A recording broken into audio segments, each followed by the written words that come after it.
Hey everybody, Jason Burmis here, and we are going to be talking about Scorecard, Hammer, and especially Dominion in this broadcast. The mainstream media, the authoritative sources, are trying to portray those three terms as fake news supreme, but what's the truth regarding actual whistleblowers filing actual affidavits when it becomes apparent that you're not allowed to talk about certain things unless you source the obscure mainstream news, which the mainstream media industrial complex still has to act as though they're authoritative, right? Sneaks through the cracks, but then they try to marginalize those viewpoints. And believe me, my viewpoints have been marginalized, but we're going to try to give them just a little bit more light. Just a little bit more, hey, a push towards reality. And that's what we're going to do here because Lou Dobbs has been on fire lately. On fire. People need to start paying attention to what's on Fox Business via Lou Dobbs because he's having actual whistleblowers come on. They're putting their names out there. Their lawyers are attending. And the media is just going, no. And then they make up terminology such as widespread voter fraud. Okay, now it's widespread, which is a term. What's widespread mean? Exactly. They move the goalpost constantly. Now, I want to make sure everybody understands right now, I am not calling elections. I am simply reporting on what is out there via the mainstream media and letting everybody look at it, okay? And the other thing is, we've got a clip over at Bannon's channel. Now, again, I have huge issues with Steve Bannon. But the problem is, when you have an authoritative source like Bannon, somebody that was in an administration, right? Somebody that headed up Breitbart News, and as much as he's been demonized, marginalized, as much of a warmonger as he is, and actually when you talk about Hammer, right? We're talking about software that was originally created in the war on terror to go after the bad terrorists overseas that eventually is what turned on the American people. But the sick joke is it was always turned on the American people because the war on terror is a faux war on terror. Big issue with the neocons and Bannon. Okay, but Bannon has this general on McHenry who prior to the election laid out exactly what happened. Now that in itself is not that tough because the media was telling you about the Red Mirage, right? But then explaining the software to you and how it would be stolen. So we're going to check out, just a beginner's course on Hammer, Scorecard, Dominion, actual whistleblowers, and what is out there in the public domain. And how, the New York Times is at it again, trying to suppress and invert reality, in my opinion. But hey, I'm not an authoritative source. What I am is demonetized on YouTube for the last 7+ months. And 6+ months ago, we did it live on air requesting our channel be reviewed since there was no reason to demonetize it. I've broken no rules. I've had the channel 13 years, and there are now over 1,600 videos on this platform. Now, I'm going to tell you something right now. I need your support, $5, $10, $15. It means the world to me. Big donors, you are the lifeblood of this. But Rokfin not only doesn't suppress my speech, they actually let me speak like a human being with common sense and let my viewers know that I'm doing it. I'm live there at 11 a.m. Eastern, Monday through Friday for free. Go make the free account now. Today's video is almost an hour long, vital information on COVID-1984. And quite frankly, I got so heated that I dare not post any of it here because if I do, there's a good chance I could get pulled. I went hard in the paint today. So if you've been hesitant on making the Rokfin account, but you enjoy this program, you're missing a big one for free if you don't check it out today because it goes premium tomorrow. So before we get going, thumbs the video up, subscribe, share, go make the Rokfin account after the video, and check out the documentary films. I'm not blowing smoke up your ass. Shout out to Pasta over at the Convo Couch and Fiorella. he sent me a really encouraging text telling me to keep it up and that he's enjoying my stuff. And then apparently last night he checked out Loose Change Final Cut for the first time. So I'm wondering what he thought of the film. I tried to get him to watch Fabled Enemies first because, it involves Joe Biden. I think that it's a little bit more relevant today, but they're both super relevant. So just, if you haven't checked out the Convo Couch, again, they're honest people that also happen to be on the left and true progressives, okay? And the thing is, we're allowed to disagree, and we're allowed to have conversations with one another, and there is no way in hell I think I'm right about everything, or that I want to be your dark overlord or some kind of dictator, or think that Jason Bermas has the answer for every question or every policy. And to have that attitude, you have it's almost beyond egomania and sociopathy. It's a God complex. So right now, I don't have the tech God complex. That's why we're going to show you what we're going to show you here. Okay, I want you to decide for yourself. Is media right? So that now I type in just the word dominion. It's a word that's been around a while. If we wanted the Webster's dictionary. But what are the top things they're posting? It's the same picture, and it's 3 stories from the New York Times. No other media outlets allowed on the front page of Google. Think about that. And it's no, Dominion voting machines did not cause widespread voting problems. No. Literally the first word is no. And if you've been watching this program, then you damn well know what no means. Let's just show you what no means, okay? Go down and get the papers. They spied on my campaign. They got caught. No. And then they went much further than that, and they got caught. And you will see that, Leslie, and you know that, but you just don't want to put it on the No. As a matter of fact. No, I don't. I don't know that. No. And of course, YouTube's giving me the problems, but no. They just tell you no. I typed in the word Dominion. I didn't type in Dominion election. I don't know that. Okay. And you're out there. So why don't you get back to your interview and let's go. Do you think that you... This is 60 Minutes. I almost want to go back to the beginning of it, but no, I'm not gonna give Leslie the time. No. They didn't spy on your campaign. There's no scandal about Hunter Biden and his laptop or Joe Biden. No. It's just no. So this is General McHenry on Bannon's show talking about the exact thing that happens in the election, prior to the election, via hammer and scorecard. And what I don't think is being discussed enough, and was discussed enough prior because of all the mail-in voting and the problems there, right, was the fact that you have the potential for massive election fraud via these machines. And we're going to play Jimmy Carter talking about that. Forget about photo IDs being presented to actually vote, and the fact that mail-in voting could have been rife for fraud via their own election reform bipartisan white paper. Him and James Baker are up there talking about it, okay? Forget about all that in 2005. He also talks about voter machine fraud, okay? But let's listen to this guy.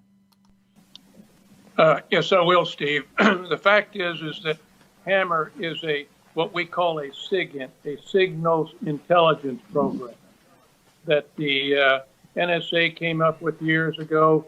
The CIA picked it up under the Obama administration, and I broke it in March of 2017 about what they were doing on the Russian hoax.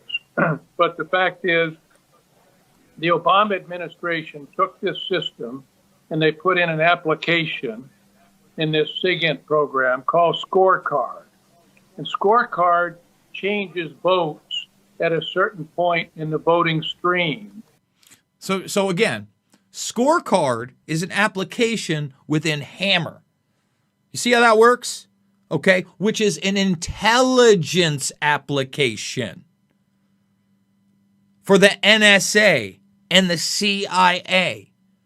Do you get that the deep state that Peter Dale Scott coined is actually real? It's not imagination land, guys. Okay? No. And if I can, and by the way, the Obama administration used it in the 2012 election in Florida. And so both Obama and Biden are very familiar with this. Now, I've got to make a quote here. Yeah. And it's important that we all understand it. It's by Joseph Stalin. I consider it completely unimportant who in the party will vote or how. But what is extraordinarily important is this: who will count the votes? Now, Steve, we have a desperate Democratic Party that will do anything to bring the country to a totalitarian state and as far left as they want. They used it in the primaries, and Bernie lost. So he's already alleging, and again, I'm not saying this happened. I'm showing you a high-level former military official who is right now involved in the cloud, a.k.a. big tech, okay, blowing the whistle prior to the election, okay, that scorecard via the Hammer application could be used to change elections, and then alleging, make sure we know what he's alleging, that they already used this in part to defeat Bernie Sanders in that fraud. To Biden because they used it in the primaries. So it is ready to go. I just found out about this yesterday. Sydney has played a very important role in assisting me and Mary Fanning and Alan Jones in trying to get the word out so the American people know all this enthusiasm you're talking about in Pennsylvania gets changed very quickly with this software program that switches 3% of the votes. Okay, so he's talking about Pennsylvania after the rallies, before the election, okay? And you saw all these things. And then what happens in Pennsylvania? I mean, when the facts aren't the facts, it's tough to say. But on the eve of the election, Trump was up, I believe, according to mainstream media sources, about 700,000 votes. And at the end of the day, he ends up losing. And this is exactly what this guy predicts. Okay. Hang over a second. Hang over a second. General McInerney, I want you to give just... See, he gives a, you know what, we might as well just skip to it because he talks about, you know, basically who he is and why you should listen to him. So here we go. 4 tours in Vietnam. I commanded the raid on Tripoli in 1986. We attacked Tripoli from my headquarters in England. I was then the vice commander-in-chief of U.S. Air Forces Europe, and then the commander of Alaskan Command and Alaska NORAD region. So I had a very extensive operational career, and I'm in the cloud business now, and that's why I'm so intimately familiar with what Hammer and Scorecard can do, and nobody knows it. Nobody knows. Okay, now also, you're one of the most revered officers in the U.S. Air Force, an unbelievable career.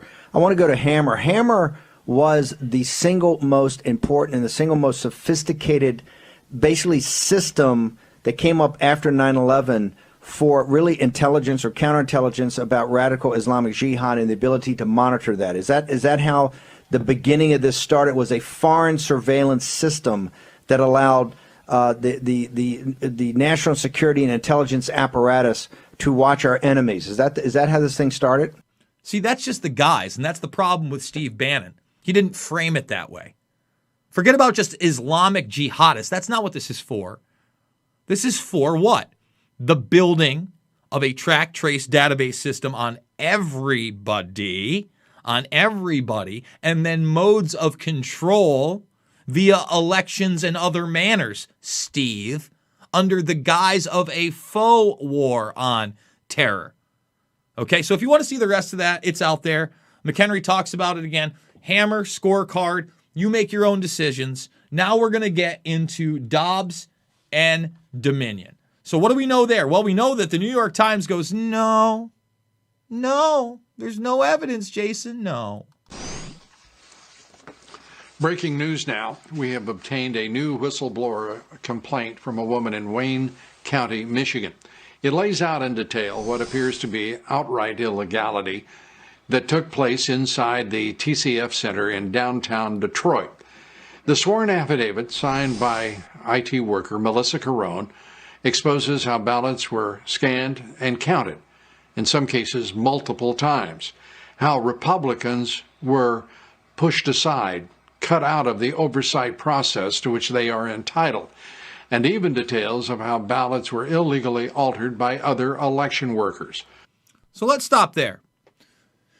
We're talking about this because her name is in the public record now. She comes on with her lawyers. He's talking about votes being counted several times. She'll say 4 or 5 times run through the machine, and this isn't mainstream news at all. Because this is an evidence, according to people like Jake Tapper and George Stephanopoulos, of what? Widespread voter fraud. Present your evidence. Well, why aren't you having this woman on? This is pretty significant evidence, isn't it? Or is she a liar? Is she a liar? Are all these people liars? Part of her affidavit reads, quote, "I witnessed countless workers rescanning the batches without discarding them first, which resulted in ballots being counted 4 to 5 times." Joining us tonight with much more is the author of that sworn affidavit, Melissa Carone.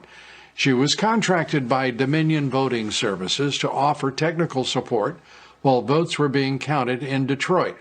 David Kallman, who is Melissa's attorney, joins us here this evening. We welcome you both.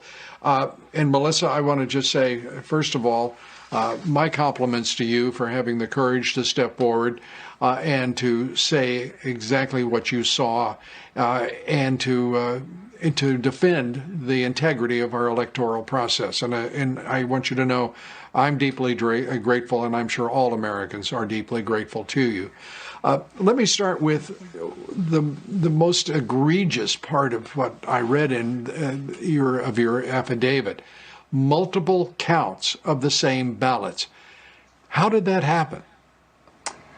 So the workers are handed ballots in stacks of 50s. They are referred to as batches, and they run them through the tabulators. When the ballot has any kind of a mark on it, it'll stop. The tabulator will stop completely, and the computer will put up an error, and it'll say, ballot number 25 has an error. And right. So the process would be to take ballot number 25, as well as all of the other ballots that had already went through the tabulator, off, put them back in a pile, put ballot number 25 on top of the stack, discard the whole batch, and rescan it. So let me just explain that to you. So what she's saying is you get one bad one, then you stop the whole process. You take that bad one, you put it on top so it runs through, so you're not running all of them again. But before you do that, you take away all the votes. And instead of that, she's saying that once they found the bad one, they didn't discard any of the other votes. Okay? This is why we need a process where none of the votes are taken away, where we do it like Pokemon cards, live via the web with a webcam, okay? Where we don't have massive mail-in voting. The only way you get a mail-in ballot is if you apply for it properly with your photo ID and an approved location, and that there are voter signatures on there. And you know what? Before we get there, because we didn't do it, before we get there, because this is more of the computerized fraud, but this is handheld computerized fraud, just watch what Jimmy Carter, okay, had to say about voting machines and that sort of thing. Why not get a receipt? It doesn't make a lot of sense, right, Jimmy? I don't think we've mentioned is that, as you know, under HAVA, there was a strong impetus to have electronic voting, to do away with the hanging chads and so forth. And that's good, but there's been a wide range of concern that this completely secret and impenetrable system of computer software might open up an avenue of fraud. So one of the things we're recommending is that there be a backup on paper, which other countries are already doing, by the way. It's a simple technological matter, and Nevada did it this past year, so that there can be some comparison on the part of the voter. This is the way I touch the screen, did my ballot comply, and they look at the paper ballot. Another thing is that even if the voter's not concerned individually, collectively there needs to be some way to judge either allegations of discrepancies or fraud and a very close election to confirm the accuracy of the overall report. And the third thing is to make sure that everyone knows in advance that there will be an auditing procedure undertaken, so that anybody who's tempted at the beginning to do something fraudulent will know that 1 or 2% of all the voting places in the state will be arbitrarily selected and the paper ballot and the electronic ballot compared. This would go a long way to deter any kind of temptation to fraud. And there you go, an audit. And that's important because the lawyer is going to be talking about an audit of Michigan. And instead they went through that process several times. Describe the night shift chaos that you described. Food vans apparently showing up, but not with food, but with ballots, apparently. Give us a sense of what happened there. Now, she's going to tell you that, at least in this case, and I've got to see what she's not the only whistleblower, okay? She's not the only one that has given affidavits. Okay, so this lawyer over here, he's got several affidavits. She's the girl on the show. Now, what is next to be alleged is that apparently food vans rolled up without food and possibly ballots. Again, YouTube. I'm trying to keep this, as neutral as possible. If you want to see the fire of today, go to Rockfin and check out today's exclusive. So so I worked a 24-hour shift. I started at 6 a.m. and I got off at 6 p.m. or 6 a.m. The next day. So I started at 6 a.m. November 3rd, got off at 6 a.m. November 4th. So I was there during their day shift and their night shift. The city provides the workers with food for their shift. Well, they only had enough food for 1/3 of their workers. Boy. So that is the reason why they were claiming that these vans were brought in. But these vans did not have food taken out of them. And the vans that showed up, they were supposed to be filled with food. What did they have in them? Do you know? I never saw anything being brought out of the vans. I know that whatever was being brought out of the vans was being brought out of the back of the vans, but I was not allowed over in that area at all. But the vans were definitely not big enough to be carrying enough food for 2/3 of those workers. Well, it's all very suspicious. It is very clear that you have witnessed highly irregular activities in that counting session. And David, I want to turn to you. How well protected is Melissa as a contractor for Dominion voting, the voting systems, and your role here? Well, I'm the lead attorney with Great Lakes Justice Center. We filed the complaint on behalf of 2 voters and residents of Wayne County. Melissa is one of our witnesses who provided an affidavit, as well as many other people. We have affidavits from another whistleblower, Jesse Jacob, who is an employee of the city of Detroit. And by the way, notice that names are being named here, okay? Documents are being filed, but the media will just say, no. Right. Worked in the election department. She delineates all kinds of fraud and problems she saw. And then also an attorney, Zachary Larson, who's a former Michigan Assistant Attorney General, worked under both Republican and Democrat administrations, and he saw many acts that were incredibly concerning to him. We got an affidavit just this afternoon, Lou, from Ruth Johnson, who is our former Secretary of State, who just left that position 2 years ago.